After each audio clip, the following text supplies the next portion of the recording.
Welcome back to Coffee and Conversation.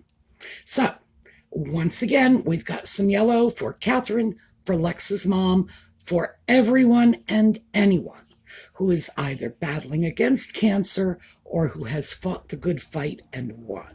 So, moving on, this is ordinarily the time we spend catching up on Audie and what's going on in his life, but we're not doing that today, because I have had a lot of requests to just dedicate a video to Audie.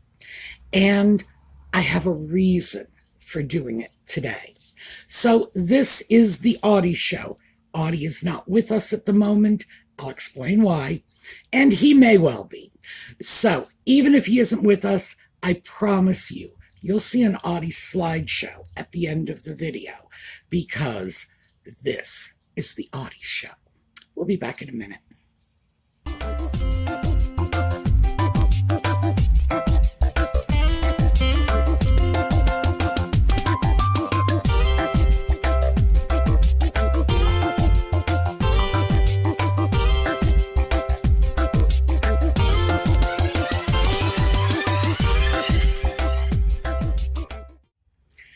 Okay, so what's going on with Audie? Well, that also explains why I am sitting here in a t-shirt. It is yellow. That should probably go into the donation bin, or maybe I should turn it into a nightshirt. But Audie had his bath today. Now, that's one of the reasons I wanted to talk about this, because I mentioned on Thursday's video, that I was planning to give him a bath. And I got a lot of interesting comments from people. And I figured we should talk about this. A lot of you have asked, can we do something about Audie? And I've mentioned Audie's entire backstory in the past. So I will probably just give you the haiku version of that as we go along.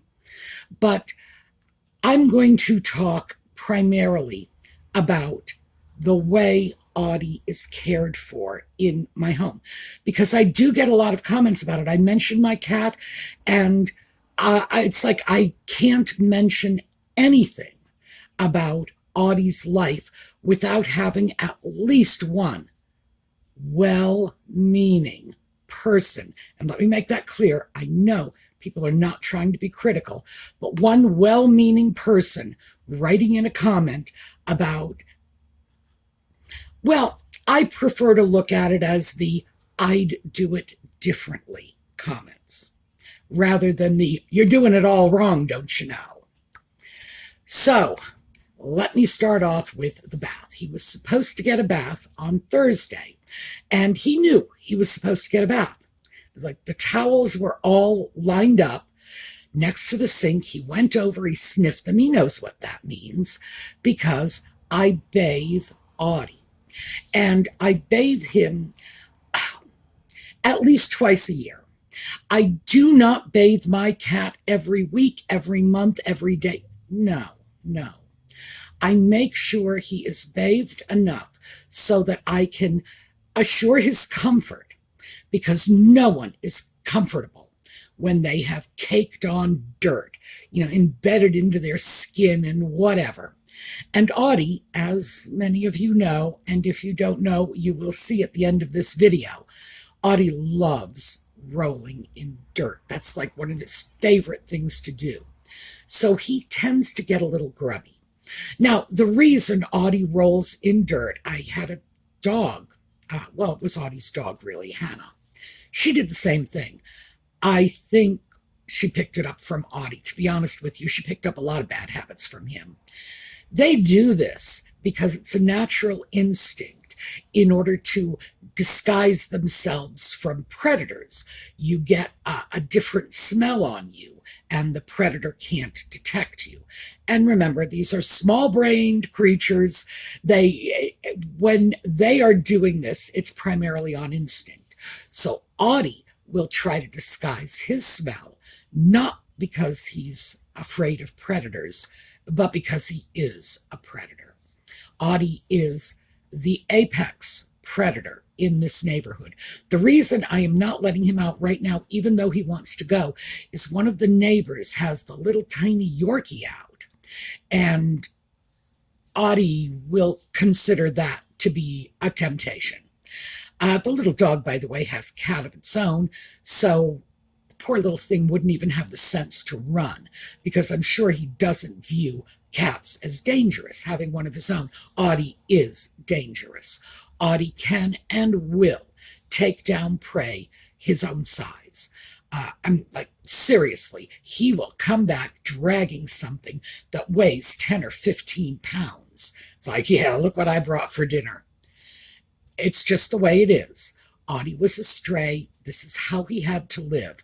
So he hunts. Nothing I can do about it. And I'm not even sure I would if I could, because Audie does spend time outdoors. Again, he was a stray. This is what he does. And if he's going to spend time outdoors, at least I want to make sure that he's coming home in one piece. So the fact that he can put up a fight, yeah, that's probably a good thing. The fact that he might be putting up a fight and directing it at the neighbor's little Yorkie, no, not so much. But if you were to come into my neighborhood and you were to choose the apex predator, you would probably choose the Cane Corso across the street. Anyone in their right mind would, but my cat's not in his right mind, and he goes over there and teases that dog. And he is brave to the point of recklessness. So I have to be mindful of that. Anyway, Audie and the bath. He knew he was having a bath coming up because he saw the towels. He's dancing around the towels, and then he started begging for no bath. So in his usual way, comes over, climbs into my lap, crawls up on my shoulder, starts purring in my ear and nuzzling me, and it's like, I don't want a bath. Don't give me a bath. Let me out instead. And I gave in. And I told him he was having his bath regardless, but he didn't have to have it that very minute. So he got his bath today instead. As I say, I bathe him frequently enough so that he's not afraid of it. And this is extremely important, especially since Audie does go outdoors. And going outdoors and rolling in dirt and whatever, he does have to be washed from time to time. If he gets into a fight with a wild animal, and Lord knows he's done that, I need to be able to clean the injury. I need to be able to see what's going on underneath whatever matted business might be there. Is this something I can deal with, using an antibiotic, or do I need to get him into the vet? That sort of thing. So I think, this is just my opinion, and like I said, other people will give me their opinions very freely. My opinion is that you should get your animals used to anything you might have to do to them when they are sick or injured. Because your animal's first bath shouldn't be when they're yelping in pain. That's going to be a little much. Their first bath should come along long before that, so they're not terrified of what you're doing. Your animal should be able to swallow a pill. And it would be nice if it happened before it was necessary. I tend to train Audie on cat treats. It's like he likes the cat treats, and that's how I teach him how to swallow a pill.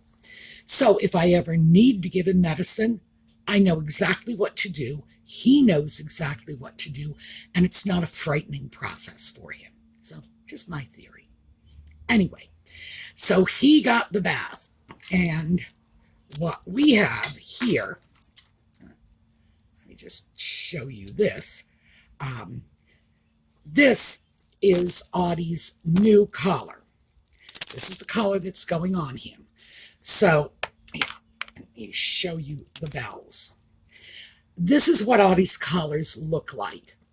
Usually I will take the bell from the previous collar and often the bell from the collar before and put them on. So when this goes around his neck, he's got 3 bells. Not very loud. But Believe me, there are people who say don't put bells on your cat. Black cat, blind owner. Of course I'm going to put a bell on him. I'm going to do it for his safety. I'm going to do it for my safety. Black cat, blind owner. Think it through. Also, Audie, he is a hunter. He does take down anything he comes across. And this is to keep the chipmunks and the bunnies, well, I can't say to keep them safe, because it doesn't matter if he has bells. It doesn't matter if he has red and blue flashing lights on his collar. He will still take down anything in the neighborhood. Anything. I marvel at it. But the cat is truly a gifted hunter. So it levels the playing field a little. It's all I can do. You know, it's like you stand in the window and you scream, "Run, bunny, run." They're rabbits. They're supposed to be fast. They're not as fast as he is. Also, collars are reflective. And as I say, after dark, he will have at least one, sometimes two, red and blue flashing lights on the collars. Because, again, black cat. One of my neighbors had stopped me and Jane when we were walking, and he just said, "I have to tell you, I saw your cat the other morning and I thought it was a UFO, because here's this little red and blue light bouncing about 1.5 feet off the ground." Of course, he couldn't see the black cat, but he could see the light. The light's important because even though Audie understands traffic, won't go near it, although he will go near the cars he knows. He won't go near strange traffic. I want to make sure that people know, not just that this is a small cat out in public, but that this is a small cat who is expected home, who will be missed if he doesn't come back, that it's not a stray cat. So it ensures that somebody who's shopping for a cat of their own won't be trying to take Audie home with them, and somebody who just might not think it's a big deal. You know, you never know what goes on in people's heads. Remember, Audie was a stray to begin with. He once had a home before me. Knowing Audie, though, and I have to say this, knowing Audie, I suspect he simply didn't like it there and went away. I can't imagine they put him out, but it's very likely. That sort of thing happens all the time. But Audie makes his own decisions. So what's more likely? That somebody else decided where he was going to live, or that he decided where he was going to live? So I know the cat. I know the answer. Anyway, this collar, here, this is a breakaway collar. And I insist on breakaway collars. So little finger, just so you can see it doesn't take any degree of pressure to open this up. That's very important. Audie lost a collar not too long ago, a couple of months ago. It was over at Jane's house. He was over visiting, and apparently he got his collar stuck on the corner of her deck and just yanked his way out of it, came back home again. Jane found the collar and brought it back to me. But I want to make sure he can get out of the collar. So what I do with Audie's collars is, this is the old collar. This is the new collar. And I will take the collars and measure the new collar against the old collar. And notice the old collar is maybe, I don't know, that's probably not even 1/2 inch longer. This one will be shorter. This is the new collar. The reason for that is, as you can see, this collar, and it's kind of grubby. He's been wearing it for a few months. It's stretched out. There is there's a little give left in it, but not much. So this one, which is brand new, has a lot of give and a lot of stretch. So it's going to start off just a touch shorter. And this, by the way, is how I will put the collar on him. I will just slip this over his head because, yes, it's a breakaway collar, but I also want him to be able to slip his head out of it if he needs to. He has never permanently lost a collar before. He lost one over at Jane's. She brought it over. He lost one out in the backyard. I found it the next day. He's very good with his collars, so I don't have to worry about him slipping out of it. He knows what it is. He's always worn it. And, he's very clear that if he's going out and it's dark, I'm going to clip a flasher on it. He knows these things. So I guess the point that I'm trying to make is I do a lot of things to keep Audie safe.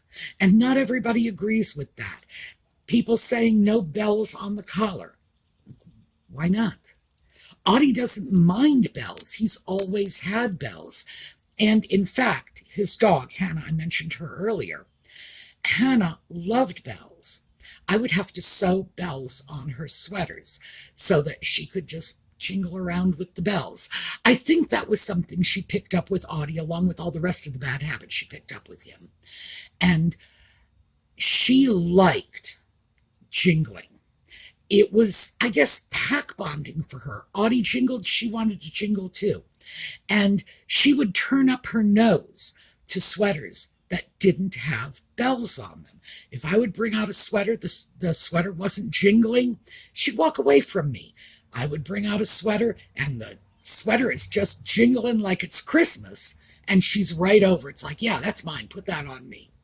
So they all have their preferences. The dog, yeah, she loved bells. She also loved her sweaters.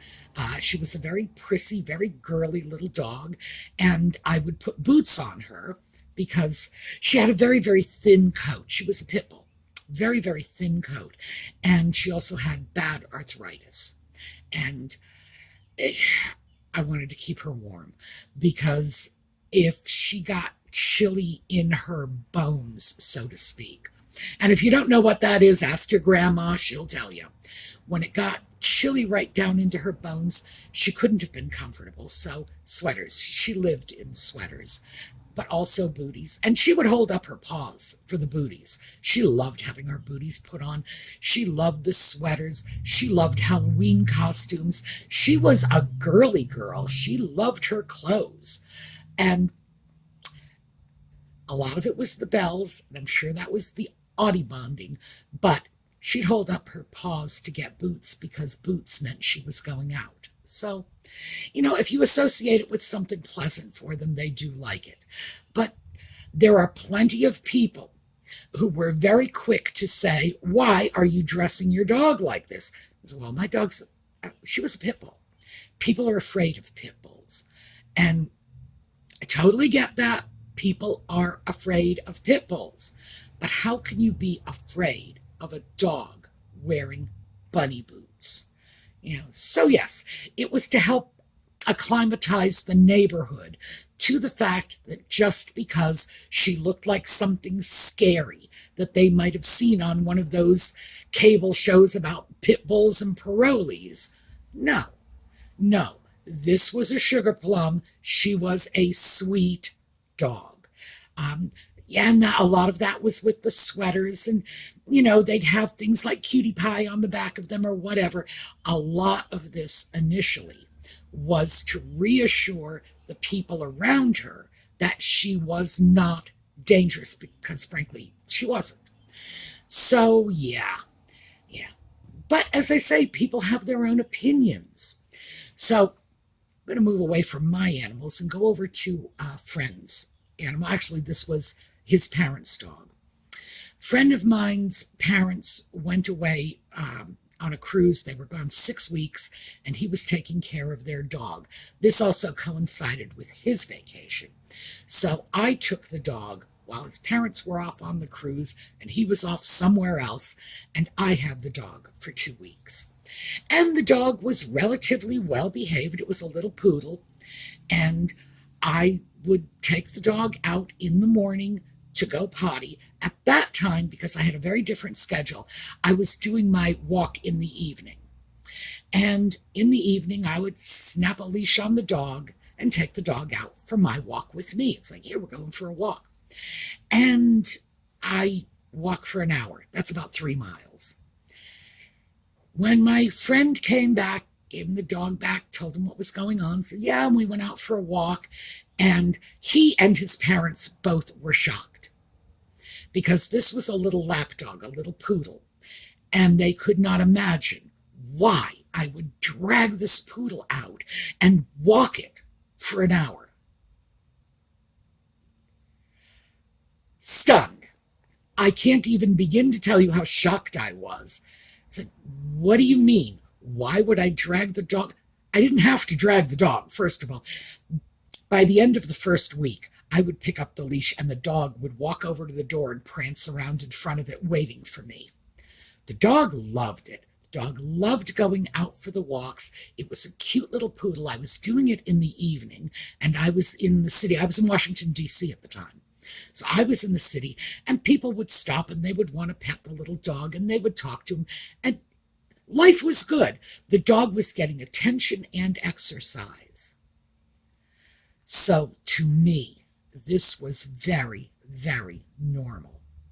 To my friend and his parents, this was bordering on animal cruelty. Taking the dog out, making it walk.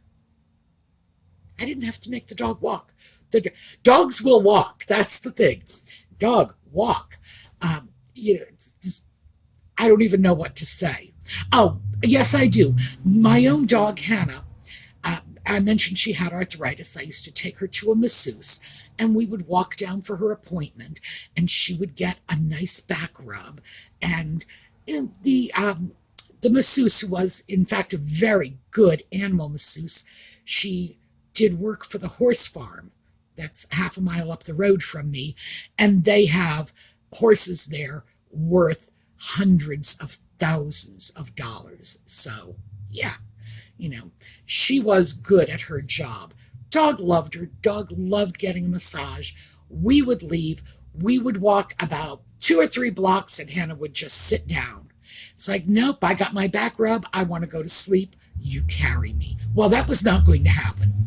So I would have to wait until she kind of got her second wind or moved out of the zoned out space she was in and decided, I guess I'll walk. So yes, I have seen dogs who just didn't want to walk, and Hannah was like that after a good massage. But this little dog loved walking. It was fine. The dog would come home and go to sleep, but very often dogs do that. Hannah didn't. She was a bundle of energy. She'd come home after a 3-mile walk and just run around the yard.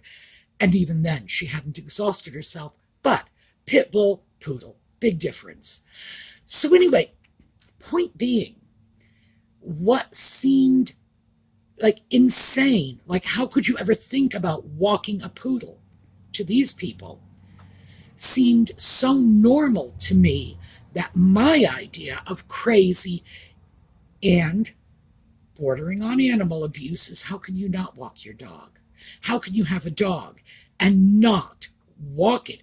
For goodly distances, it's a little dog, its little body is made to walk. How can you not, knowing how happy that dog was whenever he got out on the leash and in with the community and people fussing over him and got to see things and, oh, look, a squirrel, So everybody has their own attitudes about this sort of thing. And I do not believe, by the way, that my friend's parents' poodle was in any way abused. This dog was pampered and spoiled. It's just that the dog wasn't pampered and spoiled in the same way I pampered and spoiled our dog. Very different. So I think that's the bottom line, that how I take care of my animal is something that works for me. Well, yes, you can come up if you want, but no. He's still a little cranky. He just walked over to me, gave me a look, and walked off. How you take care of your animal may not be how I take care of my animal, but I can't imagine anyone thinking that Audie is in any way mistreated or unhappy.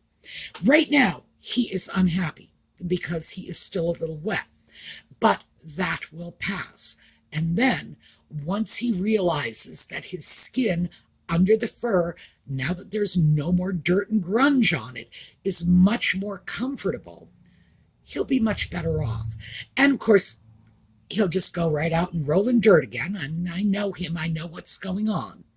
But the fact is that this is what I'm doing for his comfort and his well-being, and other people don't choose to do that. If Audie was an indoor cat, and I have had indoor cats, I would love it if Audie would be an indoor cat, but no such luck. Indoor cats, they probably don't even need to be bathed twice a year, which is, for a human, that would be appalling. But for a cat, I consider that a goodly amount. An indoor cat, just so that they're not terrified of the bath. Just make sure that they know it's not something evil you're doing to them. And that's probably enough. But the idea of me allowing Audie to run around with dirt caked on his skin, no, that's not going to happen. I love him too much for that. I want him to be happy and comfortable. Now, here's another one, and I'm sure this is going to send off red flags with everyone. Later on, when he has dried out a little more and I've had a chance to brush him down so that he's gone from simply clean to actually looking nice, I will spray some of my perfume on him. And he likes that, by the way. He likes to smell like me, and he likes me to smell like him. And when he gets a bath, the part about being bathed that seems to bother him the most is he's lost that communal smell. So yeah, I'll give him a spritz of my perfume, and that helps. And then he'll start to feel like he smells a little more like me. I will also leave my bathrobe on the bed for him to snuggle up in. I might even leave like a nightshirt or something that has much closer contact with my body.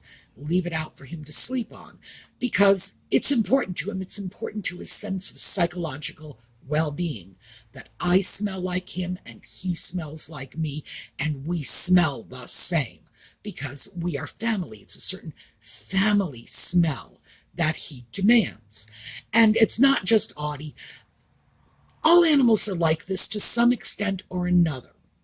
Dogs tend to be a little more obsessive about we've all got to smell the same. Cats a little less so. Audie is pretty high up on the we got to smell the same meter. Other cats not so fussed about that sort of thing. But anyway, I did want to throw this all out because, like I say, I'm not abusing my cat. I do not know what people have against bells on the cat. I do know people have said things about the flashers, and it's red and blue. And red lights in particular, and I do have some all red flashers, won't interfere with his night vision. Keep in mind, I'm not really sure I want him to have good night vision. If he is uncomfortable out there after dark, he will come home. So yeah, it's in my best interest to make sure the night vision is a little lower than it might be. But yes, he's used to these things too, because it's important to remember that I have had Audie for a good 10 years now, and he has never been allowed to go outside after dark without a flasher. He has never been allowed to wander around without a bell. So he's very, very used to this, because I've come across people all the time saying, why do you put a collar on your cat? And all I can think of is, why don't you? And I will say this, in my effort to sell you on collars, they only cost about $1 or $2. Wait a minute. Where is it? Right. Oh, yeah, here it is. Well, when I was reaching back for the box, I thought I could get it without looking for it, and no, I dumped it on the floor.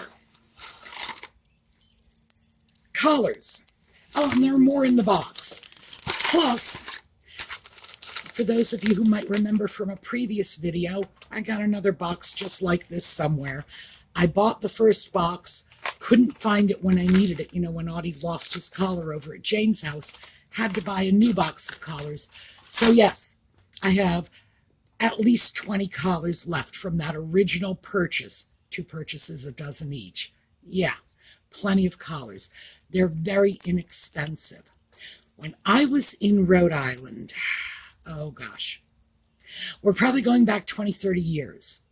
There was a major problem with rabies in the raccoon population.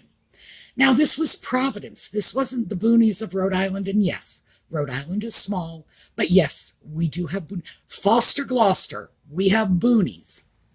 This was in the city.